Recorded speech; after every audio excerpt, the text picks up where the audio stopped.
Atenção! Você sabia que o inventário pode matar? Veja por que você deveria parar agora de procrastinar em aderir a uma nova alternativa a este famigerado procedimento. Se você tem patrimônio, mesmo que seja um único imóvel, tem herdeiros, e não quer que eles empobreçam no futuro, você precisa assistir a este vídeo até o final. São apenas alguns minutos que vão fazer uma grande diferença positiva na sua vida e na vida de seus familiares. Você tem ideia de quanto já pagou de imposto por conta dos seus bens? Com certeza, é muito mais do que você imagina e gostaria. E você sabia que quando você não estiver mais aqui, são seus filhos quem vão pagar mais ainda? Pense no que vai acontecer com seu patrimônio quando você se for. Vai ser dividido entre os filhos durante o inventário? Os herdeiros que se virem? Duvido que você não esteja nem aí para quando você não estiver mais aqui. Já está doado em vida para os filhos? Vão obedecer a um eventual testamento? Se você respondeu sim a pelo menos uma destas perguntas, então, sugiro que pare e reflita. Isso é extremamente grave. Saiba que em qualquer um destes casos, o inventário pode gerar uma enorme perda patrimonial. Mas a maioria das famílias só descobre isso quando é tarde demais. Assista com atenção e divulgue para o máximo de pessoas que você puder. Vou te explicar o porquê. Olá, eu sou a Júlia, assistente virtual do Dr. Carlos Ferreira, um especialista em sistema de planejamento patrimonial da família. Você sabia que de 20 a 40% do seu patrimônio podem ser desidratados pelo inventário? Saiba também que doação de bens em vida, testamento ou até mesmo seguro de vida podem comprometer o seu suado patrimônio. Na doação de bens em vida, por exemplo, além de você pagar altos impostos, você não tem chance de recuperar o que já doou, caso precise ter de volta. E atenção! O que você doou para seus filhos se comunica com o regime de bens do casamento deles. Logo, genros e noras também passam a ser donos. Você tem certeza de que o relacionamento familiar de hoje será o mesmo de amanhã? Em relação ao testamento, pergunte aos herdeiros do saudoso Chico Anísio o que eles acham disso. Os familiares estão há anos se digladiando na justiça, sem prazo para este pesadelo terminar. Há diversas famílias de celebridades padecendo do mesmo mal, tais como os herdeiros do apresentador Gugu Liberato, da cantora Marília Mendonça e, mais recentemente, os herdeiros do Rei Pelé. Infelizmente, tal como estes famosos, muitos ignoraram ou procrastinaram em aderir a algo melhor e muito mais barato do que o inventário. E alguns herdeiros até morrem de tristeza, angústia, depressão ou mágoa. Muitas vezes decorrentes dos inúmeros transtornos típicos deste procedimento tão nocivo à família brasileira. Enquanto isso, muitos bens estão se deteriorando. E há as dívidas das famílias aumentando. Sobre o seguro de vida, faz sentido você ter um seguro para custear despesas de inventário? E se ao invés disso a sua família pudesse aproveitar integralmente este valor com coisas mais prazerosas? Vamos lembrar que na pandemia, muitos se foram sem deixar um planejamento sucessório adequado. Milhares de famílias descobriram tardiamente os altíssimos custos do inventário e muitas delas ainda nem o abriram, justamente por conta destes exorbitantes custos. Alguns filhos pensam que é só vender um dos bens para pagar as despesas com o inventário. E não se dão conta de que a venda daquele bem muitas vezes, a preço de banana, poderia ser evitada. Tem também a questão do constrangimento de se tratar sobre o assunto. E com isso as palavras inventário e herança viram tabus. Às vezes até surge um familiar esclarecido sobre os riscos inerentes ao inventário, mas ele teme ser mal interpretado ao trazer este assunto numa conversa em família. Resultado: grande perda patrimonial para os herdeiros, com grandes ganhos para governos, cartórios e advogados. E ainda pode piorar. Se o inventário for judicial, ou seja, se tiver que ser discutido na justiça, pode demorar décadas para ser concluído. Muito provavelmente você conhece ou já ouviu falar de algum caso assim. Isso sem mencionar as disputas e conflitos entre herdeiros, especialmente se envolver genros e noras. E é em muitos destes casos que sobrevém além da tristeza, da angústia, da depressão e da mágoa, as doenças e, por consequência, até a morte. Você tem ideia do que isso representa? Pelo amor aos seus filhos, não inventa de ter inventário. Além de causar muita dor, sofrimento e prejuízo, o inventário pode matar. Lembra que dissemos que o inventário tem altos custos? Pois é. Confrontando as enormes despesas do inventário com um eficiente planejamento sucessório, a diferença pode chegar de 80% a 90%. Vamos fazer então um comparativo. Analisemos o caso da família Silva, que comprou um imóvel há 20 anos por R$250 mil, que hoje vale R$1.150.000.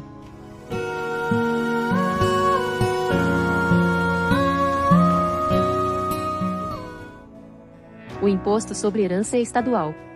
No estado em que se localiza o imóvel, o valor do imposto é de 7%. Então, a família vai ter que pagar R$80.500 de imposto. Os honorários advocatícios, também no valor de 7%, vão custar outros 80.500. É preciso seguir uma tabela da Ordem dos Advogados do Brasil. Entre cartórios e certidões, a família ainda vai pagar R$15.000. Subtotal, R$176.000. Dissemos subtotal porque, se a família não tiver estes 176 mil em mãos, considerando que pelo menos uns 70% deste valor deverá ser pago à vista, ela terá que vender bens para receber um sinal e finalizar o inventário. Considerando que o imóvel é o único bem da família, ela terá que vendê-lo para custear as despesas. Mas como o bem está em inventário, haverá um deságio de pelo menos 20% do valor do imóvel, que de R$1.150.000, será vendido por R$920.000. Como o imóvel foi adquirido por R$250.000 e vendido por R$920.000, houve um ganho de capital, que é a diferença positiva entre o valor de aquisição e o valor de venda. Neste caso, no valor de R$670.000, sobre o qual a família terá que pagar 15%, ou seja, mais R$100.500 a título de ganho de capital. Lembra que mencionei que governos, cartórios e advogados são quem realmente ganham com o inventário? Somando estes 100.500 aos 176.000 já gastos, o total despendido com o inventário é de R$276.500. Com este custo subtraído do valor da venda do imóvel, que foi de R$920.000, resta à família R$643.500 de um patrimônio original de R$1.150.000. Ou seja, uma perda patrimonial absurda de 44%. É isso que você quer para sua família? Acredite, suas gerações futuras também serão impactadas se seus filhos tiverem que inventariar seus bens. Se tiverem. Mas você pode atuar para que eles nem precisem fazer seu inventário. Então está na hora de mudar isso. Por favor, não me leva a mal.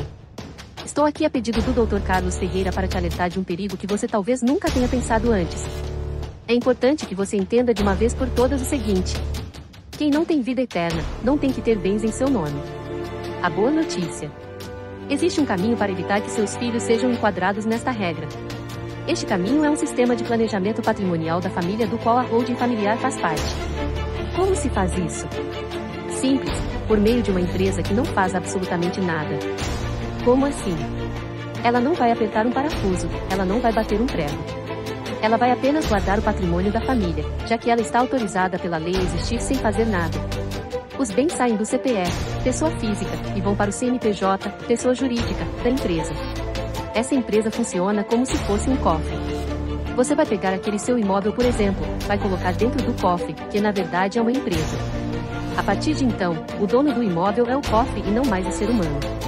Mas veja, o ser humano é também o dono do cofre, e é com ele que fica a chave. E aí, o detentor da chave do cofre vai botar a chave do cofre em nome de seus filhos, mas de maneira virtual, meramente burocrática, administrativamente. Ou seja, os pais, uma vez integralizado o capital social da empresa com os seus bens, transformam esses bens em cotas e doam as cotas referentes a esses bens aos filhos, que então passam a ser donos dos bens. Mas só administrativamente, porque o uso dos bens ainda é dos pais, enquanto eles viverem. Desta forma, os donos do cofre continuam tendo absoluto controle, repito, absoluto controle do imóvel ou de qualquer bem que eles tenham colocado dentro daquele cofre. Detalhe: o sistema permite que se defina em vida qual herdeiro fica com o quê. Isso evita conflitos familiares, que às vezes leva até a morte. Resumindo, os bens agora são dos filhos, mas a chave do cofre fica com os pais. Os pais podem inclusive alugar ou até mesmo vender os bens, sem darem satisfações a herdeiro nenhum. A diferença é que o dia em que o dono ou os donos do cofre não estiverem mais aqui, os filhos se tornam titulares da chave do cofre. É estabelecido um sistema de gatilho que fica esquematizado para que no momento do falecimento do dono ou dos donos do cofre, esse gatilho seja disparado. E esse gatilho tem a propriedade de disparar na hora adequada, que é o momento em que os titulares da herança, ou seja, os pais, falecem. Ele não dispara antes desse momento justamente para que os pais possam usufruir dos bens enquanto viverem. Ele só dispara quando os pais se forem e é a partir daí que ele beneficia os herdeiros porque esses herdeiros passam automaticamente a ter o domínio efetivo dos bens. Com isso, os filhos que já tinham a propriedade, lembra que a chave do cofre já estava em nome deles? Passam também a ter a posse dos bens, que até então era só dos pais. E tudo isso sem precisar de juiz, de advogado, de certidão de bens. Mas isso tem custo? Lógico que tem. Mas a um custo muito, mas muito menor do que o inventário. Na verdade, este sistema tem uma economia tributária impressionante. Vamos voltar ao caso da família Silva, que gastou R$ 276.500 no inventário. Neste novo sistema, a alíquota do imposto seria de 4% ao invés de 7%. os honorários seriam acordados com o advogado, ao invés da tabela da Ordem dos Advogados do Brasil. Como neste sistema a família não precisaria vender nada, não teria ganho de capital. E os custos com cartórios também seriam muito menores. Ainda em relação à família Silva, veja o quadro comparativo, entre o supervilão que é o inventário e a super-heroína holding familiar. Então, para essa tal de holding, tem que ter uma empresa? Se tem empresa, tem que ter contabilidade? Sim.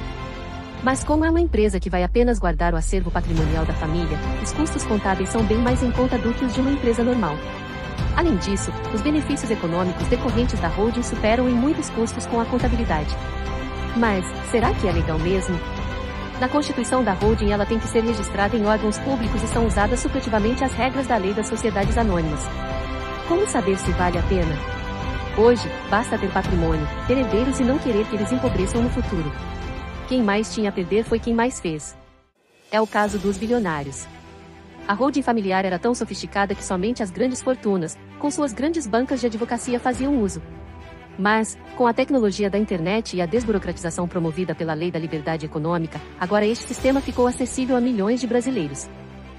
Hoje, não precisa mais ser milionário para se ter acesso a este sistema. A licitude deste sistema permitiu que Renata Camargo, herdeira dos donos da Camargo Correia, apesar das investigações da Operação Lava Jato, adquirisse de forma lícita um apartamento nos Estados Unidos.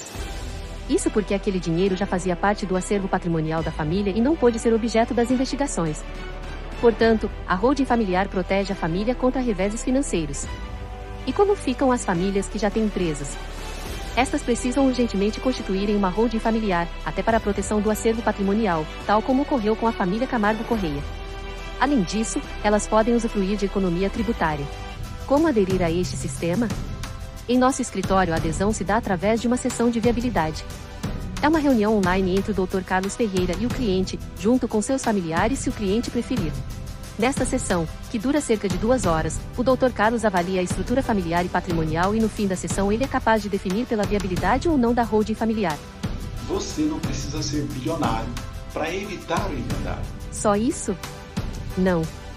Sendo viável a holding, a família decide se quer ou não contratar a segunda etapa, que é o croquis estrutural. É uma planta baixa do patrimônio familiar onde o Dr. Carlos detalhará, com base na documentação recebida após a sessão de viabilidade, todos os custos de execução da holding. Nesta fase, há uma reunião de devolutiva para apresentação do croquis, onde alguns modelos de constituição de holding são apresentados para avaliação do cliente. E como fica a execução? Na apresentação do croquis estrutural, uma vez ciente de todos os custos da constituição da holding, o cliente decide se quer ou não partir para a terceira e última etapa, que é a execução da holding. Quanto tempo leva para a finalização do processo? Pode levar de 2 semanas a 1 ano, dependendo da complexidade e dos órgãos públicos competentes. Por que a gente não conhece muitos advogados que lidam com holding familiar? Porque no Brasil, atualmente há cerca de apenas 5.000 advogados que conhecem o assunto e boa parte deles pertencem ao time Holding Brasil, ao qual o Dr. Carlos é associado e que reúne o maior coletivo de profissionais deste tema no país.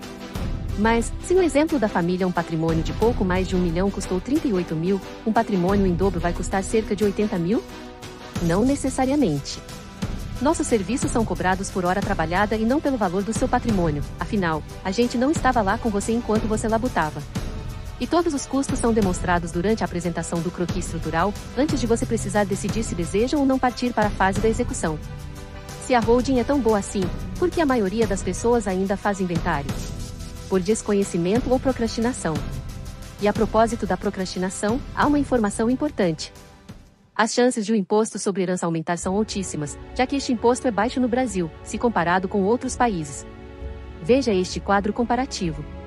Se 8%, que por enquanto é a alíquota máxima no Brasil, já devora boa parte do patrimônio familiar, imagine quando ele aumentar. E mais, sabia que o limite do imposto sobre herança tende a aumentar de 8% para mais de 20%? Os políticos costumam alegar que o imposto sobre herança no Brasil só penaliza os ricos, mas na verdade os ricos se protegem deste imposto fazendo holding familiar.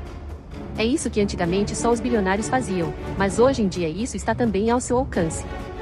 Os familiares desses caras aí não pagaram um tostão de inventário. Agora que você não está mais entre os que desconhecem que existe a holding familiar, resta saber se você é um procrastinador ou um resolvedor. Isso porque nós abrimos uma janela com algumas vagas para aquisição da sua sessão de viabilidade com incentivo super especial para os resolvedores. Os primeiros que adquirirem a sua sessão de viabilidade terão um incentivo de 50%, que irá diminuindo à medida que as vagas limitadas forem sendo preenchidas. Assim, para evitar que seus filhos desçam na escala social quando você não estiver mais aqui, durante esta janela, você poderá adquirir a sua sessão de viabilidade e agendá-la para uma data que seja boa para ambas as partes. Mas lembre-se, esta oferta é por tempo limitado ou até completarem as vagas disponíveis em nossa agenda. E elas podem ser preenchidas a qualquer momento. Por isso, não perca tempo. Se acabar, acabou mesmo.